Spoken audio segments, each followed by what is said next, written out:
Part keempat, esensi dari bekerja adalah berkontribusi bagi kepentingan umum. Pemuda, baiklah, oke, andai kata aku berhasil menerima diri sendiri dan memiliki keyakinan terhadap orang lain juga, perubahan macam apa yang akan muncul dalam diriku kalau begitu? Filsuf, pertama, seseorang menerima inilah diriku, apa adanya, yang tak tergantikan. Itulah penerimaan diri. Lalu, seseorang menaruh keyakinan tanpa syarat terhadap orang lain. Itulah keyakinan pada orang lain. Engkau bisa menerima dirimu sendiri dan dapat memiliki keyakinan pada orang lain. Jadi, bagaimana orang lain bagimu sekarang? Pemuda, kawan seperjuanganku.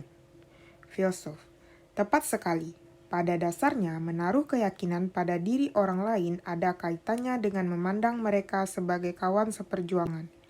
Karena mereka adalah kawan seperjuanganlah seseorang bisa memiliki keyakinan tersebut. Kalau mereka bukanlah kawan seperjuangannya, dia tak akan bisa sampai ke level yakin. Lalu, melihat orang lain sebagai kawan seperjuangan berkaitan dengan upaya menemukan tempat berlindung dalam masyarakat, tempat dia menjadi bagian. Jadi seseorang bisa memperoleh rasa memiliki yang menyatakan, aku nyaman di sini. Pemuda, dengan kata lain, engkau berkata untuk bisa merasa nyaman di sini, seseorang harus memandang yang lain sebagai kawan seperjuangan. Dan untuk bisa melihat mereka sebagai kawan seperjuangan, dia membutuhkan penerimaan diri serta keyakinan pada diri orang lain. Filsuf, itu benar. Kau menangkapnya lebih cepat sekarang. Untuk membawanya selangkah lebih jauh, seseorang bisa berkata bahwa manusia yang menganggap orang lain sebagai musuh belum memperoleh penerimaan diri dan tidak memiliki cukup keyakinan pada diri orang lain. Pemuda, baiklah, benar bahwa manusia mencari rasa memiliki yang menyatakan aku nyaman di sini. Dan untuk mendapatkan itu, mereka membutuhkan penerimaan diri dan keyakinan pada orang lain. Aku tidak keberatan dengan itu, tapi aku tidak tahu bisakah seseorang benar-benar memperoleh rasa memiliki hanya dengan melihat orang lain sebagai kawan seperjuangan dan menaruh keyakinan pada diri mereka. Filsuf, tentu saja perasaan sosial ini bukanlah sesuatu yang bisa diraih hanya dengan penerimaan diri dan keyakinan pada diri orang lain. Di titik inilah konsep utama ketiga berkontribusi bagi orang lain menjadi perlu. Pemuda, berkontribusi bagi orang lain? Filsuf, yaitu bertindak dalam cara tertentu, sesuai kawan seperjuangannya, berusaha memberikan kontribusi. Itulah kontribusi bagi orang lain. Pemuda, jadi mengatakan kontribusi kau bermaksud menunjukkan semangat untuk berkorban dan melayani mereka yang ada di sekitarmu? Filsuf, kontribusi terhadap orang lain tidak berkonotasi dengan pengorbanan diri. Adler sampai memperingatkan bahwa mereka yang mengorbankan hidup bagi orang lain adalah orang-orang yang terlalu jauh menyelaraskan diri dengan masyarakat. Dan jangan lupa, kita sungguh-sungguh menyadari nilai diri kita hanya ketika kita merasakan bahwa eksistensi dan perilaku kita bermanfaat bagi komunitasnya. Yang artinya ketika seseorang merasa aku berguna bagi seseorang. Apakah kau ingat ini?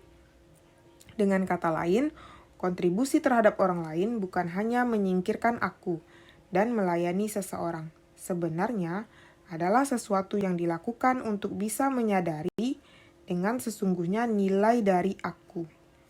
Pemuda, kontribusi terhadap yang lain adalah untuk dirinya sendiri.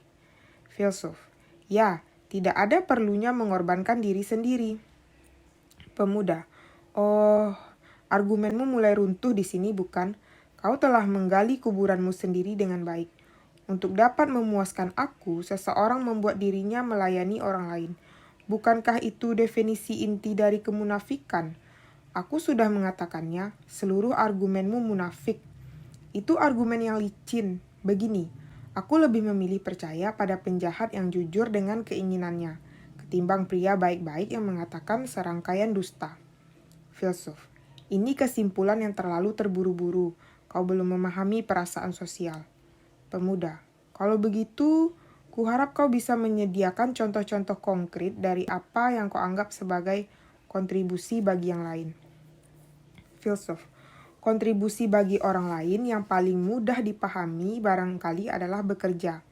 Untuk bisa berada di masyarakat dan bergabung dengan unit kerja atau melakukan pekerjaan berupa mengurus rumah tangga.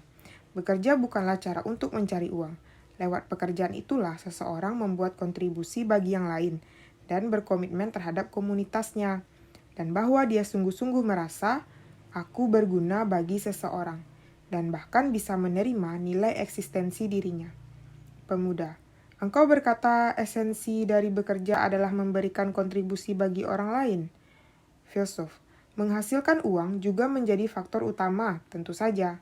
Ini sesuatu yang mirip dengan kutipan Dostoevsky yang kebetulan kujumpai.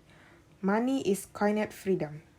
Tapi ada orang-orang yang punya begitu banyak uang sampai-sampai tidak pernah bisa menghabiskannya. Dan banyak di antara orang-orang ini yang terus-menerus sibuk dengan pekerjaan mereka. Mengapa mereka bekerja? Apakah mereka digerakkan oleh keserakahan yang tak ada batasnya? Tidak. Mereka bekerja agar mereka bisa berkontribusi terhadap orang lain. Juga menginformasi rasa memiliki perasaan bahwa aku nyaman di sini. Orang kaya yang setelah berhasil menghimpun harta berlimpah, memusatkan energi pada kegiatan-kegiatan amal, melakukannya untuk bisa memperoleh perasaan bahwa diri mereka berharga dan mengonfirmasikan sendiri, aku nyaman di sini. Pemuda. Kurasa itu suatu kebenaran, tapi... Filsuf. Tapi apa?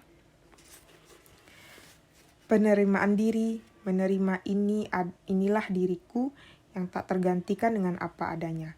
Keyakinan terhadap orang lain, menaruh keyakinan tanpa syarat sebagai dasar dari hubungan interpersonal seseorang, ketimbang menabur bibit keraguan. Sang pemuda mendapati kedua konsep tersebut cukup meyakinkan. Akan tetapi, kontribusi bagi orang lain adalah sesuatu yang belum bisa ditangkap penuh olehnya. Kalau kontribusi tersebut diberikan untuk orang lain, ini pasti merupakan salah satu pengorbanan diri yang pahit. Di sisi lain, kalau kontribusi tersebut sebenarnya diperuntukkan bagi dirinya sendiri, itu semata-mata adalah kemunafikan. Poin ini harus dibuat benar-benar jelas. Dalam nada suara penuh tekad, pemuda ini meneruskan.